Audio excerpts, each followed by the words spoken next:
નમસ્તે. કાર્યપાલક ઇજનેર સારંગપુર વિભાગ પોરબંદર.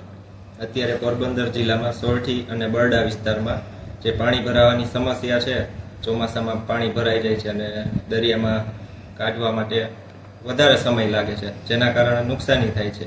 એ નુકસાની ઓછી થાય અને પાણી વહેલું નીકળી જાય તે માટે ખેડ વિસ્તારમાં કામોનું આયોજન કરેલ છે, જેમાં નદી, તળાવ, કેનાલો, વોકડા જેને ડિસિલ્ટિંગ અને શક્ય એટલા પહોળા કરવાનું આયોજન છે, જેનાથી પાણી સમયસર અને વહેલું નીકળી જાય તો નુકસાની સામાન્ય સંજોગોમાં ના થાય. તે માટે ફેઝ 1, 2 અને 3 એમ 3 તબક્કામાં આયોજન કરેલ છે, જેમાંથી ફેઝ 1 હેઠળના કામો પ્રગતિ હેઠળ છે. ટોટલ 120 કરોડ જેવા 14 કામો છે, જે કામો આ ચોમાસા પહેલા પૂર્ણ કરવાનું આયોજન છે.